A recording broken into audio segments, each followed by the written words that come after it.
Coucou les filles, j'espère que vous allez bien. Donc, j'avais envie de vous filmer une vidéo improvisée comme d'habitude parce que en tout cas c'est la seule façon que je peux faire pour vous filmer des vidéos. Mes vidéos sont plus comme avant, comme c'était au bon moment, à un moment X. Puis je sais que c'est ça, maintenant c'est plus ça. Je vais vraiment avec le flow. Bon, j'ai expliqué sur les réseaux sociaux comme quoi c'est un peu plus difficile pour moi de poster des vidéos. Au début c'était 2 fois semaine, là maintenant c'est 1 fois semaine, puis c'est un petit peu plus difficile pour moi, donc je m'en excuse pour ça, mais comme vous savez je suis toujours là. Donc je voulais absolument vous parler de ce sujet parce que c'est quelque chose, j'ai eu un flash, on dirait qu'il y a quelque chose qui m'a dit il faut vraiment que tu en parles aux filles, et en plus j'ai oublié de vous montrer quelque chose. Oh, j'ai les juste un instant. Ok, donc oui, là je suis prête. Ok, je pense que j'ai rien oublié. Ok, non, une petite chose. Ok, j'arrive. Donc on va parler de finances. Donc money, money, money. On va parler de finances. J'avais envie de vous parler de ça parce que je trouve que c'est un sujet intéressant. Je vais être sincère avec vous. C'est correct d'être belle, on parle de make-up, on parle de ci, on parle de ça. Mais genre, je me suis toujours dit ça. Je peux pas voir une fille qui est super belle, puis qui struggle financièrement, qui comprend pas vraiment ses finances et tout. Puis c'est des affaires que moi, c'est une situation que j'ai passée que je suis comme, oh my god, si je peux aider quelqu'un, ça serait vraiment nice. Il y a des situations où que c'est les autres ou qu'on m'a conseillé de faire attention ou des trucs comme ça. Donc c'est vraiment des trucs, je suis pas une professionnelle, je gagne pas des millions, mais je pense que ça peut aider plusieurs d'entre vous. Parce que je suis dans la situation où ce que je veux vraiment travailler mes finances. Donc je me suis dit pourquoi pas faire une vidéo et parler bien évidemment à ma team family YouTube, parce que j'ai pas le choix d'en parler. Vous savez, on partage. Moi c'est mon but. Donc si vous êtes une femme, si vous aimez tout ce qui est make-up, tout ce qui est truc, en fait je parle à peu près de toutes sortes de sujets, vous êtes dans la bonne chaîne. Donc vous pouvez cliquer juste en bas ici, vous abonner, et je vais continuer le vif du sujet. Donc, j'ai des petites notes, fait que si vous voyez que je regarde en bas, c'est normal. Vu que c'est improvisé, je vais souvent, you know. Ok, donc, première chose, quelques petits trucs financiers, plutôt financières, que moi je vais vous donner. C'est un peu des tips, des petits trucs par-ci, par-là. Comme j'ai précisé, je suis pas un coach financier, j'ai pas fait d'études dans ça. Je suis comme vous, je suis quand même un peu une grande sœur en ce moment, ok? Voyez-le comme ça, une grande sœur ou une petite sœur ou une confidente ou une best friend, whatever, vous pouvez me voir comme vous voulez, mais comme je travaille pas pour la banque, j'ai pas de, ouais, je suis pas Bill Gates ou whatever, ok? Ok, good. Donc, première chose, c'est quelque chose que je voulais vraiment vous en parler, puis que j'ai dit, oh, je sais pas quand j'en parle aux filles, puis tout. Fait que c'est la vidéo parfaite pour en parler. Premièrement, c'est quelque chose que j'ai commencé dès que j'ai compris un peu le but, le principe. C'est le challenge avec les enveloppes. Dans le fond, c'est quoi ça? C'est à passer sur TikTok, puis je trouvais que c'était une belle façon de le faire. Dans le fond, il y a plusieurs façons de faire ce challenge-là. En grosso modo, les grandes lignes, on pourrait dire, c'est que dans le fond, tu t'organises pour mettre de l'argent dans les enveloppes. En mettant de l'argent dans les enveloppes, ce qui se passe, c'est que tu n'as pas tendance à aller déchirer l'enveloppe et prendre l'argent dedans. Ça, c'est le comme gros but du challenge des enveloppes. Parce que, je sais pas si tu vois, mais comme inconsciemment, tu n'as pas envie de déchirer une enveloppe et de prendre de l'argent. En fait, c'est moins accessible. Donc, le but de ce challenge-là, c'est de trouver une façon pour économiser le plus possible notre argent. Et vous savez, on a s'embousiné une récession, on n'est pas trop sûr, on ne sait pas ce qui se passe vraiment avec l'économie suite à la pandémie.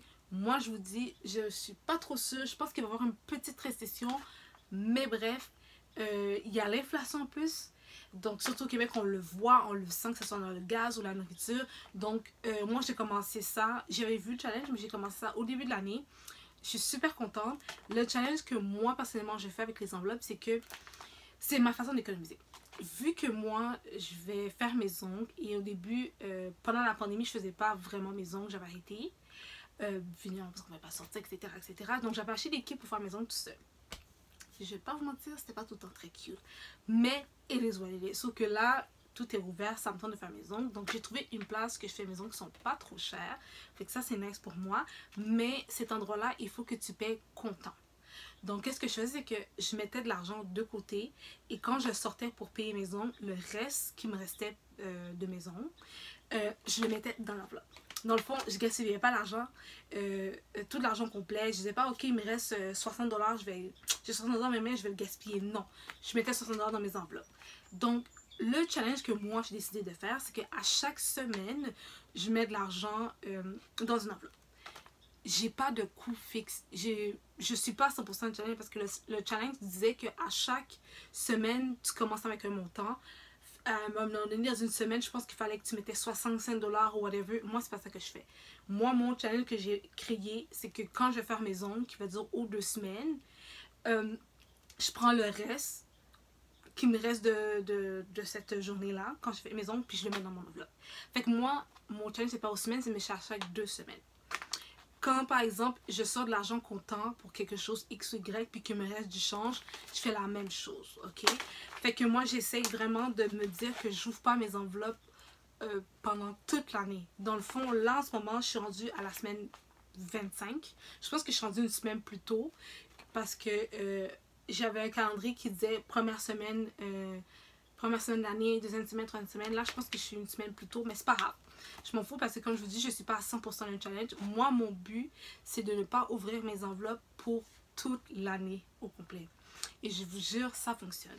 Donc, vous allez au Dollarama, vous achetez des enveloppes comme vous voulez. Et même ça, je l'ai acheté au Dollarama. Je ne sais pas si je l'ai, juste un instant. Donc, vous voyez, j'ai été au Dollarama. J'ai acheté le tout pour 1,50 $. Donc, ils disent que c'est des pochettes colorées. Ok, au Dollarama que j'ai acheté. Fait que ça fait super cute et tout. Donc là, j'ai mis le numéro. Donc là, je suis rendue, exemple ici, c'est 20. Là, ici, je suis rendue au 25. Donc, je mets de l'argent dedans. Je mets le numéro. Je le ferme, je le scelle, je ne touche pas. Tu oublies cet argent-là. Ni vu, ni connu, tu ne connais pas. Tu ne sais pas ce que c'est des enveloppes. Tu ouvres pas, tu touches pas. Je vous jure, ça fonctionne. En vrai, c'est vraiment psychologique. Tu n'as pas envie de déchirer l'enveloppe puis de prendre l'argent dedans. Donc, ça, c'est une façon pour vous, si vous voulez économiser. Trouvez votre technique à vous, votre méthode ou l'endroit où vous savez que vous pouvez comme économiser, mais que vous gaspillez parce qu'il est juste là. Ben, prenez cet argent-là puis mettez-le dans l'enveloppe. Même si c'est du change, mettez-le dans l'enveloppe. Moi, je ne le fais pas. Personnellement, je le mets dans les rouleaux. Je ne vais pas montrer, mais c'est pas grave. Je le mets dans des rouleaux. Vous pouvez aussi acheter des paquets de rouleaux pour les sous au Dollarama. Donc, c'est ça. Moi, c'est ma façon de faire pour économiser. Puis, sincèrement, il y a même au début, parce que je ne savais pas comment faire mon challenge, je pense que dans une enveloppe, j'avais quasiment mis comme 150 $ là. Juste pour vous dire, ok? Fait que, il y avait des enveloppes en plus. J'avais mis de l'argent quelque part à la maison. Puis, en faisant du ménage, j'avais trouvé. J'étais comme, oh my god! Fait que c'est de là que vient mon 150 $. J'étais comme, ok. Fait que je vais juste le mettre dans l'enveloppe. Fait que je l'ai mis dans l'enveloppe. Fait que je suis super contente. Donc, c'est ça. Excusez-moi, ça a coupé. Donc, c'est ça. Ça, c'est une première façon d'économiser. Par la suite, qu'est-ce qui est important, c'est que là, moi, j'ai mes enveloppes comme façon à économiser. De plus, aussi, vous devez vous trouver un autre endroit où ce que vous mettez de l'argent comptant, mais que vous laissez pour des urgences, X ou Y. Genre, si demain matin, il y a quelque chose, t'es pas obligé d'aller à la banque parce que ta banque est trop loin ou faire de transfert ou whatever. Donc, laissez-vous de l'argent comme comptant à la maison, quelque part, pour vous, mais que vous laissez quand vous avez des... c'est comme un peu un fonds d'urgence. C'est juste qu'une situation d'urgence, tu prends l'argent puis ça va, ok? Faites en sorte que l'argent ne soit pas visible pour les autres et pour vous-même pour pouvoir le toucher. Après ça, moi, une autre chose que je fais aussi, je me laisse aussi de l'argent comme ça que je peux utiliser. Par exemple, dans mon portefeuille, je me laisse tout le temps 40 $ dans mon portefeuille et je me laisse un peu d'argent comme ça qui traîne. Juste comme si j'ai besoin de quelque chose ou qu'il me manque de quoi, ou que genre, exemple, dans mon compte de banque, je sais que j'ai des affaires qui doivent passer puis que je peux pas toucher, mais que j'ai besoin d'acheter, exemple, je sais pas moi, ça me tente de me faire une petite gâterie puis il faut que je m'achète, je dis n'importe quoi, parce que je viens de voir ça, des serviettes ou des tampons, parce qu'il faut que j'en achète en plus. Ben là, je suis comme, je peux pas toucher cet argent-là parce que je sais que j'ai quelque chose qui va passer à telle date, on va dire, comme des assurances. Je peux pas me permettre de toucher ça. C'est de l'argent qui est important, right? Mais en même temps, ça, c'est... non, urgent. Parce que les assurances, pas, c'est urgent. Mais en même temps, des tampons, serviettes, c'est important, mais c'est pas urgent. Fait que je peux prendre cet argent-là parce que c'est mon argent. J'ai juste là pour que je puisse l'utiliser à ma guise. Donc, ça, c'est un autre argent que moi, personnellement, je laisse. Fait que j'ai mes enveloppes, j'ai de l'argent comptant pour des fonds d'urgence et j'ai de l'argent que je peux juste l'utiliser quand ça me tente d'utiliser. Comptant également. Après ça, pour mon compte de banque, je vais tenir ça à dire, je ne sais pas si tout le monde fait ça, mais moi j'ai deux comptes. Donc, j'ai deux banques plutôt. J'ai ma première banque où il y a toutes mes grandes transactions, le slip de paie, donc mes talons de paie, etc., etc. Ma deuxième, quand j'ai des revenus supplémentaires, ça va dans ma deuxième banque. Donc, j'ai quand même une paie qui rentre dans mon deuxième compte de banque. Et qu'est-ce que je fais dans chaque compte? J'ai deux comptes. Donc, j'ai le compte chèque et j'ai le compte comme épargne, mais que je mets de l'argent que je mets de l'argent à ma guise. Donc, dans le premier compte de banque, c'est là où toutes mes plus grandes activités se passent. Dans le fond, le compte chèque, je laisse tout l'argent là pour mes bills. Parce que vous savez, à Québec, ici au Québec, à telle date, t'as ça qui passe. T'as Hydro, t'as ton téléphone, t'as ci. Donc ça, je laisse dans mon compte chèque. Dans mon compte épargne, dans le même institution financière, je mets 10% de ma paye. Juste 10%. Je mets pas plus. J'essaie de mettre pas moins. Mais sinon, je mets un petit argent quand même. OK? Dans mon autre institution financière, où ce que parfois j'ai des activités, donc l'argent supplémentaire qui rentre, il va encore dans mon compte chèque. Et là, dans mon compte, qu'est-ce que je fais? C'est que je laisse une partie, exemple, pour faire mes ongles. Je sais combien ça coûte faire mes ongles, l'épilation, si vous avez vos cheveux et tout. Je mets l'argent disponible, je laisse dans mon compte chèque. Dans mon compte épargne, donc, je laisse aussi 10% de la paye supplémentaire que j'ai eue qui est rentrée dans ce compte-là. OK? Fait qu'il y a 10% qui va dedans. Et avant, je mettais 10% de mon... avant, je mettais 10% de chaque talon de paye que j'avais dans mon compte Tangerine. Moi, je vous conseillerais d'avoir un compte Tangerine si vous voulez mettre des économies d'argent puis que vous ne voulez pas que ce soit autant accessible. Avant, je mettais 10% de ma paye, de mon salaire. Maintenant, je mets 15%. À cause de l'inflation, puis tout ce qui augmente, 10%, c'est plus assez. Fait que moi, je mets 15%. Si vous ne pouvez pas vous permettre de mettre 15%, mettez 10%. Mettez 10%, vous devez vous payer vous-même. Donc, moi, c'est ma façon à moi de faire ça. Après ça, c'est à vous de voir ça, mais laissez-vous toujours, ça c'est quelque chose que j'ai compris, ça c'est un gros bobo que moi j'ai fait.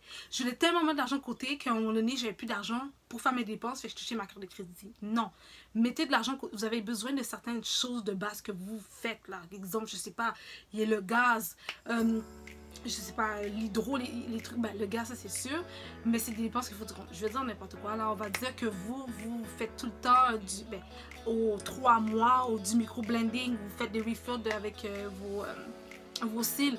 C'est de l'argent, puis c'est quelque chose que vous aimez faire, mais vous devez mettre de l'argent de côté pour ça. C'est pour ça que moi, je dis que dans mon deuxième compte, deuxième institution bancaire, je me laisse une partie pour ce type de dépenses-là. C'est le type de dépenses qu'une femme fait. C'est plate, ça fait chier peut-être parce qu'on dit on dépense beaucoup, mais t'as pas cher de faire. OK? Donc, deux comptes, deux institutions, deux comptes, chèque et épargne, plus j'ai Tangerine où ce que je mets 15% de ce que je gagne. OK? Donc, après ça, qu'est-ce qui est important? Essayez de vous créer un compte CELI et REER. Le compte CELI, c'est de l'argent que tu mets de côté, que tu ne peux pas toucher comme ça. Oui, que tu peux toucher comme ça, mais que c'est mieux de pas toucher comme ça. Dans le fond, c'est un compte épargne libre d'impôts. Fait que le gouvernement ne va pas te prendre ça à l'impôt. Fait que ça déduit. Fait que c'est nice. Puis tu as le compte REER qui est régime épargne retraite. Quelque chose comme ça. En tout cas, les REER, ce qui est bon, c'est que vous pouvez l'utiliser pour votre retraite. Vous ne pouvez pas toucher ce compte-là, ok? La seule façon que vous pouvez toucher ça, c'est quand vous faites une acquisition, quand vous voulez vous acheter une maison ou un condo. Sinon, vous ne touchez pas vos comptes REER. Mais le compte CELI, si vous voulez l'utiliser comme fonds d'urgence, on va dire ça comme ça, vous pouvez l'utiliser comme fonds d'urgence. Vous pouvez l'utiliser aussi de l'argent de côté pour après, si le gouvernement vous dit que vous devez payer des frais dus à votre impôt, mais vous pouvez prendre cet argent-là puis le payer si vous voulez. Moi, je vous conseillerais de ne pas faire ça. Mais en tout cas, c'est à vous de voir. Mais moi, je vous conseillerais d'avoir un des deux comptes. C'est à vous de voir ce que vous êtes à l'aise de faire. Mais je vous conseillerais d'avoir, pour le reste, je vous conseillerais d'avoir un des deux. Surtout le REER, si vous pensez acheter une maison, faites vraiment focus sur les REER. Les REER, moi, je vous conseillerais d'accumuler l'argent de côté dans vos comptes et à peu près 2 mois avant le temps de faire les impôts, boostez, juste mettez tout l'argent one shot dans vos comptes. Comme ça, vous êtes sûr que quand ils ne vont pas toucher, qu'on va voir... on va avoir un grand retour par rapport à ça. De plus, si ça fait plusieurs années que vous n'avez pas cotisé dans les REER, vous avez toujours droit, pour toutes les années que vous n'avez pas cotisé, de mettre cet argent-là. Je voulais juste vous dire, mais vous pouvez toujours aller voir votre comptable lors de votre impôt pour être sûr et certain que tout soit correct de votre côté à vous. Dernière chose par rapport au REER, vous avez le droit de faire une demande de prêt REER si vous voulez vous acheter une maison, un condo, un bien immobilier. Vous pouvez faire une demande de prêt REER. Faites attention à aller vérifier auprès de votre institution financière pour voir si vous êtes en mesure de faire cette demande-là parce qu'il faut des exigences. Ok, je vais passer au prochain point. Ok. Par rapport aux cartes de crédit. Là, je passe aux cartes de crédit. Aux cartes de crédit, qu'est-ce qui est important? C'est de un, les cartes de crédit, c'est pas mauvais. C'est juste l'utilisation. La carte de crédit relève en fait ton intelligence financière. Donc, comment tu dépenses? Est-ce que tu comprends c'est quoi un passif, un actif et qu'est-ce que tu fais de ton argent? De deux, ce qui est très important, c'est ton score de crédit. Ton score de crédit, justement, en relève ton intelligence financière. Donc, si tu n'as pas un bon score de crédit, la banque va avoir la difficulté ou avoir tendance à te refuser. Normalement, moi, je vous dis, essayez d'avoir un crédit qui va plus de 600 points. Je pense qu'en bas de 600 points, tu commences à être dans le jaune, tu commences à être pas bon. 600 et plus, ok? Parce que quand votre score de crédit, donc votre score de crédit qui relève votre intelligence financière est trop bas, ça veut dire que dans le fond, la banque va dire « Oh, je vais la passer de l'argent » ou « Oh, elle va faire une demande pour ça. Je ne vais pas avoir tendance parce qu'elle ne sait pas comment me rembourser. Elle ne sait pas comment utiliser l'argent. » Fait que la banque ou peu importe ce qui va se passer, ils vont avoir tendance à ne pas vous prêter l'argent. Que ce soit pour... peu importe, même pour acheter une auto, vous devez vraiment avoir un bon score de crédit. Moi, je vous conseille, là, pour de vrai, là, si vous avez des difficultés, je vais vous donner après une référence pour pouvoir faire affaire avec ce que je vais vous montrer, la compagnie, et booster votre code de crédit. Moi, je veux que toutes les personnes ici aient une bonne code de crédit parce que ça va vraiment vous ouvrir des portes. On va vous respecter quand vous avez un bon code de crédit. Quand vous n'avez pas un bon code de crédit, on vous regarde de haut, on bat des portes sur vous, vous n'êtes personne. Un score de crédit, c'est très, très, très important. Ok. De plus, qu'est-ce que je vous conseillerais? Si vous avez besoin de montrer, prêter, ou vous avez besoin de certaines choses, bon, par exemple, augmenter vos limites de crédit. C'est quoi d'augmenter vos limites de crédit? Faites-le aux 6 mois si possible. Si vous avez vraiment une situation particulière, ok, mais dites-vous que ça peut affecter votre crédit. C'est mieux avoir une carte de crédit, on va dire 5 cartes de crédit à 10 000 que vous mettez une carte de crédit à 100 000 par exemple, ok? Ça fait beaucoup, ça fait peur aux gens. Donc, c'est mieux d'avoir plusieurs. Et que vous prenez, exemple, si vous devez payer ces cartes-là, que vous prenez un peu d'argent dedans, vous payez à l'autre. Quand l'autre est payé, vous la reprenez, puis vous jouez avec. C'est mieux de faire une rotation comme ça que d'avoir une seule avec un gros montant à payer par mois. Deuxième chose par rapport à la carte de crédit, je regarde un peu mes notes, mais j'ai un peu chaud, puis il faut que je parte. Ok, deuxième chose par rapport aux cartes de crédit, petit truc, surtout si vous êtes au Québec, au Canada. Vous pouvez appeler votre compagnie de crédit puis de demander de descendre votre taux au plus bas. Vous allez seulement payer des frais de 40 $ à peu près une fois par année. C'est tellement rien. Donc, à la place d'avoir un taux, le taux ok, de votre carte de crédit, c'est ce qui fait en sorte que vous payez beaucoup plus que ce que vous avez acheté.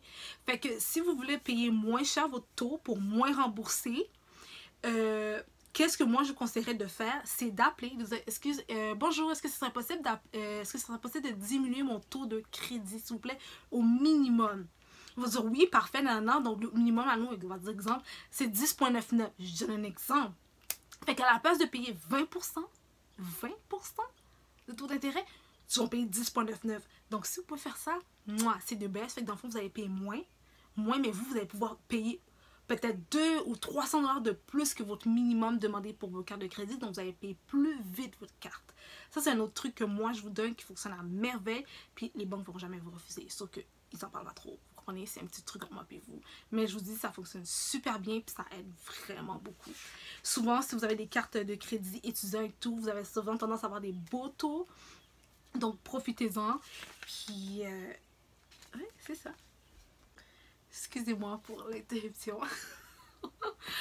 Ok, donc par rapport aux cartes de crédit, une autre chose qui est très très importante si vous voulez aider à augmenter votre code de crédit, une des choses importantes, c'est de savoir que vous avez deux dates dans vos cartes de crédit. Donc la première date, c'est la date du relevé. Donc on va dire, ça peut être le 5 et la date d'échéance qui est souvent la fin du mois, on va dire 30. Ok. Donc la date du relevé, qui est, on va dire le 5, on va juste imaginer ça comme ça. Vous allez voir tout ça, toutes ces informations dans votre relevé de carte de crédit. Donc on va dire que c'est le 5. Donc le 5, c'est à partir de là que la banque fait son calcul. Puis le 30, on va dire que, je suppose, le 30, c'est qu'il faut que tu payes ta carte avant le 30. Tu ne payes pas ça le 30, s'il vous plaît. Essayez de payer ça un peu d'avance. Pour aider à booster votre score de crédit, qu'est-ce que vous pouvez faire? C'est que cette date-là, la première date qui est le 5, vous payez une petite partie pour couvrir, regardez vraiment bien vos frais. Donc, on va dire que vos frais, c'est de, je ne sais pas quoi, 50 $. Donc, le 5, moi, je sais que c'est là qu'ils ont commencé à calculer, donc c'est ma date de relevé. Je vais payer 50 $ de frais et avant le 30, donc avant la date d'échange du 30, je vais payer un peu plus que mon minimum. Je peux payer 150 ou 200 $ de plus que mon minimum. Cette façon-là, ça aide beaucoup à booster votre score de crédit. De plus, c'est très important aussi pour votre carte de crédit d'avoir une utilisation. Donc, vous avez utilisé 27% de le total que vous avez sur votre carte de crédit. On va dire exemple, vous avez, je dis n'importe quoi, 500 $ sur votre carte de crédit.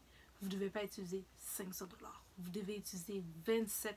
Vous devez avoir 25% d'argent comme utilisé de votre 500 $ comme total. Ok? Donc ça, c'est très très important. Pourquoi je vous dis ça? C'est que justement, ça impacte aussi sur votre score de 1 et de 2 aussi, ça permet de voir vos capacités d'emprunt. Donc si votre carte est loadée à 500 $, puis c'est 500 $ parce que c'est loadé, c'est tout utilisé au complet, vous n'avez aucune capacité d'emprunt. Parce que vous, de 1, vous montrez que vous n'êtes pas capable d'utiliser votre carte. Vous êtes toujours obligé de prendre l'argent qui est pas à vous, parce que c'est une carte de crédit, c'est un emprunt. De 1, de 2, si vous voulez faire, par exemple, acheter une nouvelle voiture, whatever, ils vont dire, on ne peut pas te faire un paiement de 300 $ par mois parce que ton 500 $, il est tout loadé, puis tu as juste 500 $. En parlant de ça, moi, je vous conseillerais, si vous débutez avec une carte de crédit, 500 $ c'est correct, mais augmentez vos cartes de crédit, ne restez pas à 500 $. Parce que si vous voulez vous acheter une auto, par exemple, avoir une limite de crédit de 500 $, il n'y a personne qui va vouloir vous dire oui, parce que ça veut dire que tu peux juste passer une fois par mois sur la carte. S'il y a des frais plus des assurances, c'est pas assez. Ils ne sont pas capables d'évaluer que tu as une bonne intelligence financière avec 500 $. 500 $, c'est trop facile. Tout le monde est capable de gérer 500 $. Donc, moi, je vous conseillerais de monter. Après ça, quand je vous dis, faites attention. Faites-le aux 6 mois. Si votre banque vous dit, ah, ben écoute, tu es prêt à approuver ou whatever pour une augmentation, prenez-la. OK? Vous n'êtes pas obligé de non plus aller à 100 000 pour une carte, là. OK? C'est pas ça que je dis. Mais 500 $ pour une carte, on va dire, OK, vu que je suis dans la vingtaine, on va dire que tu as comme 25 ans, tu as juste 500 $ dans ta carte, comme carte de crédit, c'est pas assez. Augmente ça. Il faut au moins que tu vas au moins à 3-4 000 $. Minimum. Minimum. Là, ils sont capables de t'évaluer puis de dire ce que tu vaux. Mais avec 500 $, non. 500 $, je m'en rappelle, c'était la limite que j'avais quand j'avais 17 ans. Parce que c'est vers là que j'ai commencé à travailler. Non, j'ai commencé avec une limite de 300 $. Après, je l'ai augmenté à 500. Parce que j'ai commencé à travailler jeune. Fait que la madame, elle hésitait. J'ai dit, ok, mais moi, je veux juste 300 $, c'est tout. Je veux juste 300 $.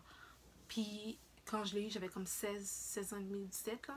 Fait que c'était vers alentour de là. Après, j'ai augmenté tranquillement. Mais moi, je vous dis, 500 $ de carte de crédit, non. Au début, oui. Parce que là, on travaille. Mais tranquillement, monter là. OK? Parce que ça aussi, ça peut avoir un impact. Donc, ces façons-là, c'est important de comprendre comment travailler votre crédit, votre score et tout. C'est très important les deux dates que je vous ai parlé. Donc la première date, c'est la date du relevé, on va dire le 5, puis la date d'échéance. La date de relevé, essayez de payer vos frais. Regardez dans votre relevé, dans votre état de... Comment on appelle ça? Le relevé de votre carte de crédit. Regardez la première date, la date de relevé. Payez vos frais. La deuxième date, vous payez un peu plus que le minimum. Si vous payez le minimum, c'est correct.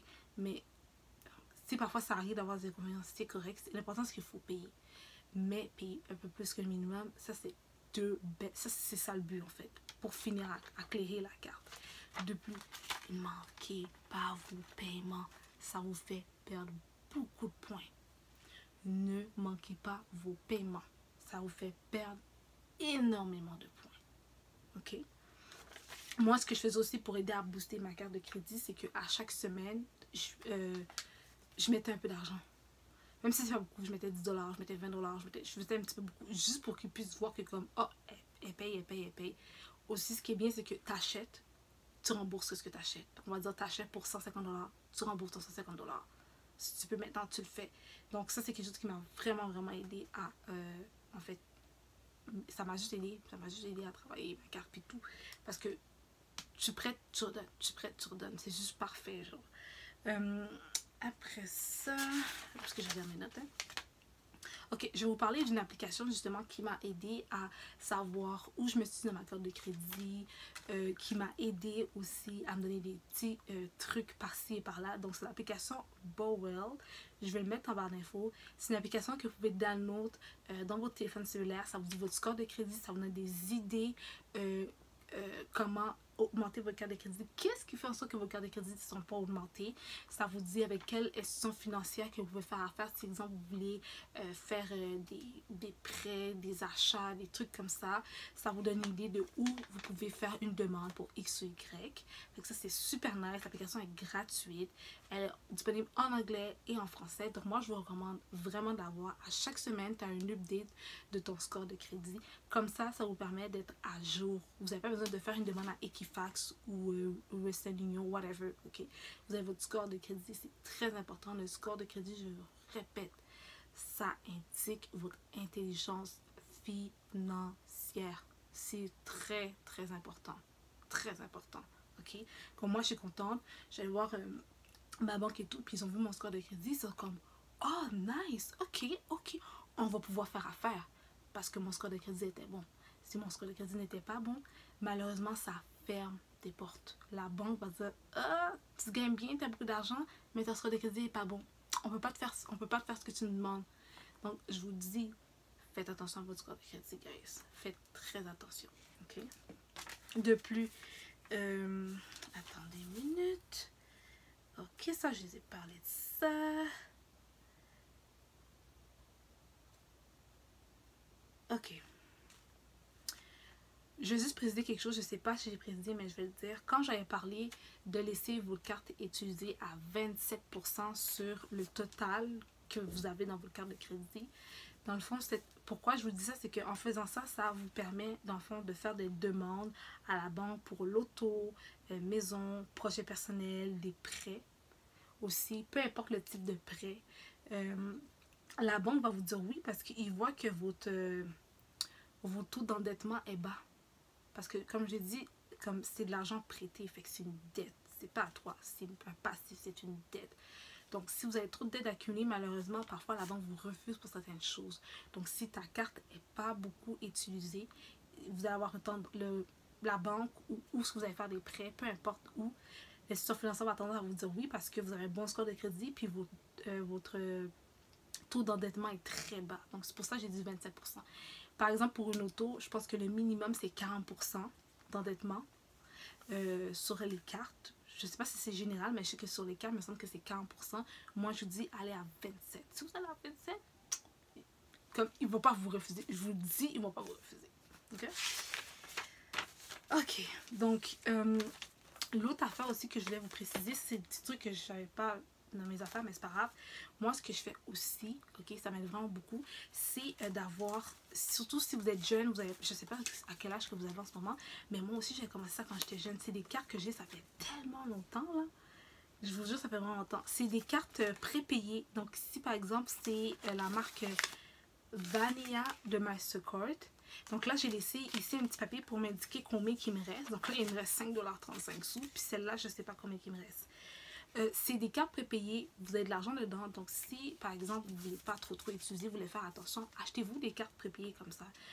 Je m'en fous si ça paraît cheap ou whatever, mais ça m'a vraiment aidé. Puis ça, je vous dis, ça aide beaucoup. Il y a des endroits aussi que j'aime comme Sephora, c'est ce que je vais faire aussi. Je vais acheter une carte cadeau Sephora. Puis ça, c'est ce que j'ai fait il n'y a pas trop longtemps. Puis je vais mettre, on va dire, 300 $ dedans. Donc c'est l'argent que j'ai accumulé. Je vais utiliser juste pour Sephora. Puis l'argent que dedans, je peux dépenser ça comme ça, je sais que j'ai pas de problème.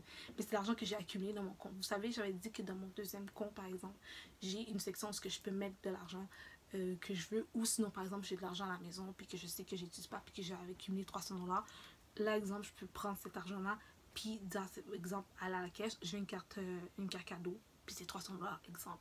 Parce que c'est vrai, ça va quand même vite. Fait que ça, c'est un exemple que je vous donne que j'ai déjà fait pour de vrai. Après ça, j'ai d'autres cartes. Par exemple, j'ai des cartes des magasins que je vais, comme exemple UBM Planet. J'ai une carte de centre commercial que j'avais, comme j'avais 130 $ dedans. Là, il me reste 27. Donc, ça, c'est des cartes d'école. Donc, ça, c'est des exemples. Tu sais, souvent, j'avais dit comme cadeau qu'on peut offrir aux gens, d'offrir aussi des cartes cadeaux. Vous pouvez faire ça aussi pour vous.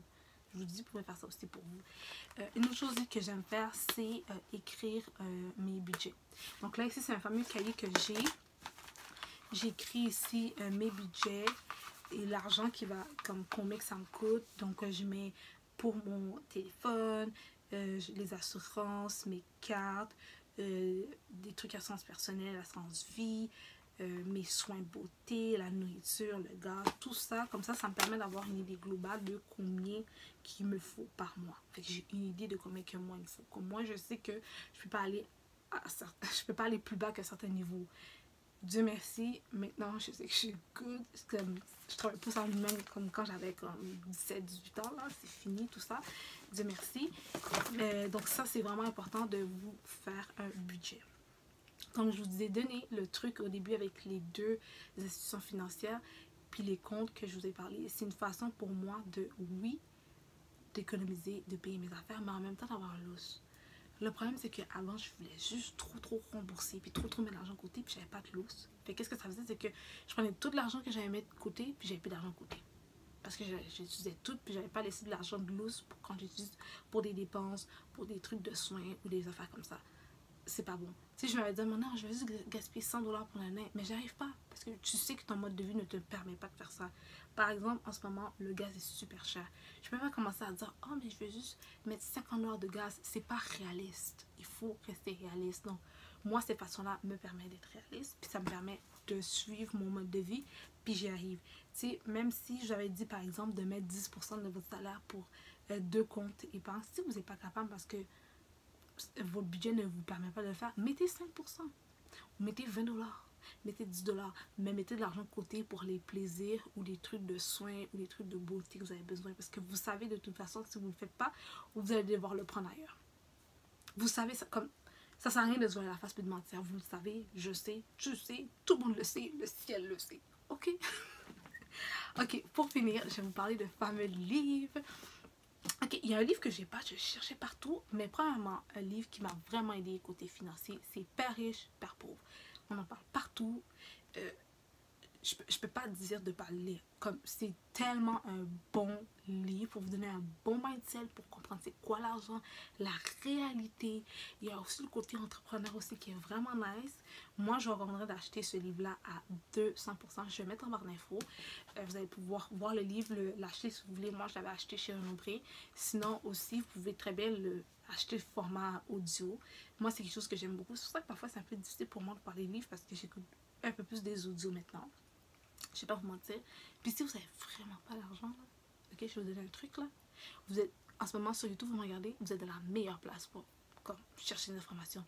Écrivez audio avec le nom du livre. Je vous jure, il y en a tellement. Il y en a comme tellement. Comme vous comprenez même pas, il y en a vraiment beaucoup. Ça, c'est si t'as vraiment pas d'argent puis tu veux pas. Moi, je suis un peu plate, je fais un peu comme vieillot. J'aime avoir des livres, voir annoter, souligner comme ça en couleur. Genre, c'est vraiment moi. J'ai besoin j'ai besoin d'un livre. J'ai l'impression que j'étudie puis que je prends des... Comme j'ai besoin... Il y a beaucoup de choses j'ai besoin de livres. Ok? Si c'est des audios, j'ai souvent tendance à les réécouter pour être sûr de ne pas manquer les informations. Parce que je trouve que parfois, on écoute un livre, on entend, mais on dirait que la deuxième fois, il y a certains petits détails que tu n'as pas vraiment comme écouté parce que ça t'a échappé, parce que tu fais la vaisselle, tu es en train de nettoyer, mais que là, tu l'as écouté comme c'est vrai, il a dit ça, j'ai pas entendu. So, yeah. Souvent, j'ai tendance à écouter 2 fois les audios. Ok? Pas tout le temps, mais souvent. Ok? Donc, le premier livre ici que j'ai... Non, le deuxième livre, parce que Père riche, Père pauvre, c'est le premier livre. Le deuxième livre, c'est le Personal MBA. Donc, c'est tout ce qui a rapport avec la business, ok? Donc, ils disent que c'est la bite du business pour faire décoller votre carrière sans passer par la casse. Donc, ceux qui veulent comme avoir comme des idées pour tout ce qui est entrepreneuriat, mindset, comment ça fonctionne et tout, côté marketing, bref, le livre est vraiment complet. Ça a quand même été long à lire, je ne vais pas vous mentir. Si vous n'êtes pas des fanatrices, si vous êtes quelqu'un qui n'aime pas lire, ça va être un peu difficile de lire parce que le livre est vraiment gros, les écritures sont très petites. Ça m'a quand même pris du temps à lire. Je pense que ça m'a pris comme 2 mois et demi. Quelque chose comme ça. Ça m'a pris du temps à lire parce que j'avais beaucoup de choses à faire. J'étais moins en train de me consacrer sur ça. Il y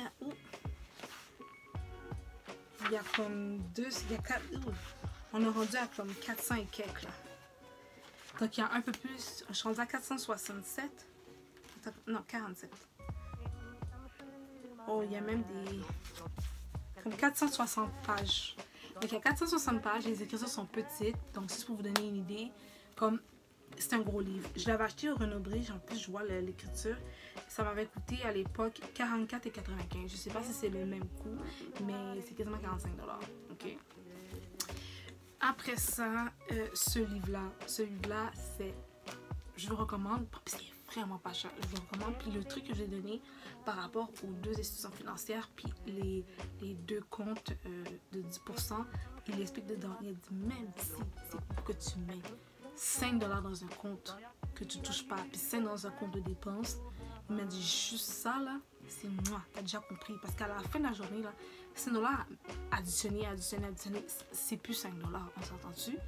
Donc, ce livre-là, je le recommande vraiment parce qu'il brise le mindset de pauvreté, puis qu'est-ce qui fait en sorte qu'on a peur de parler d'argent, de créer de l'argent, de créer des entreprises, de toucher à l'argent, de parler d'argent. Ce livre-là, c'est vraiment un livre qui m'a vraiment comme aidé, puis je vais même le relire encore parce que je l'ai vraiment aidé, puis ça m'a vraiment aidé plutôt. Puis je trouve qu'il y a quelque chose dedans qui vient vraiment me chercher, puis il faut que je relis pour me concentrer, pour être focus dans mes objectifs. Donc ce fameux livre-là, c'est Le secret d'un esprit millionnaire. Donc maîtriser le jeu intérieur de la richesse. Donc c'est de, ça dit TRV. Donc ça m'a coûté 20,95 $. Ok, donc on va dire 21 $. C'est vraiment pas cher, ça se lit super bien. Et les extras sont un peu plus grosses. Il y a des travails à faire dedans. Ok, puis il y a 210 pages. Tout à l'heure, il y avait comme plus de 460. Puis les illustrations sont petites. Ici, les illustrations sont un peu plus grandes. Puis c'est 210 pages. C'est 21 $. Moi, je vous dis, ce livre-là, là, comme on le voit pas bien parce que je pense qu'il y a comme trop de lumière. Est-ce que vous le voyez maintenant? Oui. Ce livre-là, guys, je vous recommande à 200%. Allez-y. Je vais mettre en barre d'infos parce que là, je pense que la lumière est comme trop forte. Fait qu'ils ne sont pas capables de le capter comme il faut. Mais ça, c'est exactement ce qu'il vous faut. Vous avez besoin vraiment de vous éduquer financièrement parce que l'école ne nous l'apprend pas. Puis quand tu arrives dans la vie, ils te jugent sur ça. Donc, si vous n'avez pas des bonnes connaissances financières, ça va être très difficile. Et il y a des portes qui vont se barrer pour vous, se fermer. Vous n'allez pas comprendre pourquoi. Mais dans la vie, on apprend toujours. J'ai fait des erreurs. Je connais plein de personnes qui ont fait des erreurs et tout. Puis je continue à en faire, puis c'est correct. Mais c'est comme ça qu'on apprend. Dernière chose aussi. Si vous avez, peu importe le problème que vous avez, ok, si vous avez un problème financier, ok, allez voir la banque, allez demander à la banque un prêt personnel, ok. assurez-vous quand même de pouvoir rembourser. Puis eux, ils vont évaluer si ils peuvent vous faire ce prêt personnel-là. Assurez-vous de travailler puis d'avoir un minimum une bonne cote de crédit. Mais demandez un prêt personnel. Mais ne déclarez jamais faillite à vos cartes de crédit. Parce que si vous déclarez faillite à vos cartes de crédit, non seulement ils vont couper vos cartes de crédit, votre code de crédit va descendre en plus bas. Puis quand vous allez vouloir faire d'autres demandes plus tard, ça va être très très difficile. Ça va vous demander au moins un bon comme 10 ans pour récupérer le tout. Puis tranquillement monter les codes de crédit. C'est quelque chose que je ne recommande pas. Donc si vous voyez que vous êtes dans une situation financière qui est très difficile, allez demander des prêts personnels de façon à vous aider. Puis allez voir la banque et dire écoutez, moi je suis une personne comme ça, j'ai jamais ce problème-là, mais là, regarde. Il y a toujours une solution, toujours une façon, mais le dernier recours, c'est ça là. C'est de couper vos cartes, puis de... Je vous conseille pas. Je vous conseille pas. Je pense que c'est mieux de comme payer le minimum, puis d'avoir, on va dire, 600 de code de crédit ou 500, puis que tu peux le travailler puis le monter, que couper ta carte. Parce que quand tu coupes ta carte, comme tu vas voir un syndic puis que tu coupes ta carte de crédit, c'est la pire chose. Là, ça veut dire que t'es vraiment pas, j'étais pas capable d'utiliser, tu comprends pas l'éducation financière. Puis ça va être très difficile pour vous d'acheter une maison, d'avoir un auto. Vous savez pas ce que vous avez vu à venir. Tu veux avoir un prêt pour n'importe quoi, partir en entreprise. Tu vas avoir un prêt pour tes parents parce que tu veux les acheter telle affaire. Je dis n'importe quoi, ok? Il peut y avoir tellement de possibilités. L'argent, c'est illimité. Si vous faites ça, vous coupez vos cartes puis vous dites je peux plus payer. C'est la pire chose que vous pouvez faire. Ça m'arrête pas, mais c'est la pire chose. C'est mieux d'avoir genre 3 jobs, façon de parler, que de faire ça. Moi, je vous conseillerais, personnellement. Mais bon, après ça, c'est un conseil personnel que moi je vous dis. Comme j'avais dit au début de la vidéo, je suis pas un coach financier. Je suis juste comme votre grande soeur, votre amie, votre best friend, whatever. Mais je voulais juste vous le dire. Parce que je sais qu'avant, dans mon entourage, je m'en avais parlé qu'après 7 ans, il retourne à zéro puis c'est correct. Mais cette affaire-là est finie, là. Comme, non. Tu n'es plus capable de payer tes cartes, puis tu fais juste rien. Bah, déjà là, c'est moins pire quand même que d'appeler puis de couper, là. Mais bon, appelez pas et coupez pas vos cartes, ok? C'est juste ça que je vais vous dire. Écoutez, je pense que, en grosso modo, j'ai fait le tour de la vidéo. Je pense que j'ai dit ce que j'avais à dire côté financier. J'espère que vous avez appris, compris certaines choses. Sincèrement, allez, s'il vous plaît, allez à l'application en bas pour être sûr de suivre vos codes de crédit pour savoir, moi, financièrement, où je me situe. Puis comme je dis, ça va vous aider, ils vont vous donner des trucs, vous allez avoir plein d'affaires qui vont vous expliquer. L'application est en anglais, en français. Ok, c'est gratuit, s'il vous plaît, de grâce. Si je prends le temps de vous parler de ça, c'est parce que vous méritez de best et vous savez que vous méritez de best. Moi, je vous donne des trucs, c'est des trucs que j'ai appris sur le tas, j'ai fait des erreurs, je vous en parle en ce moment. C'est pas tout ce que j'ai expliqué, j'ai fait des erreurs, mais quand même. Donc, moi, si je sais que c'est bon, c'est sûr et certain, vous savez, je vous partage tout le temps mes bons petits trucs. Donc, voilà, c'est fait, c'est dit. J'espère que vous avez aimé la vidéo. Et sur ce, nous, on se laisse, puis on va se voir dans une autre vidéo. Bye, guys!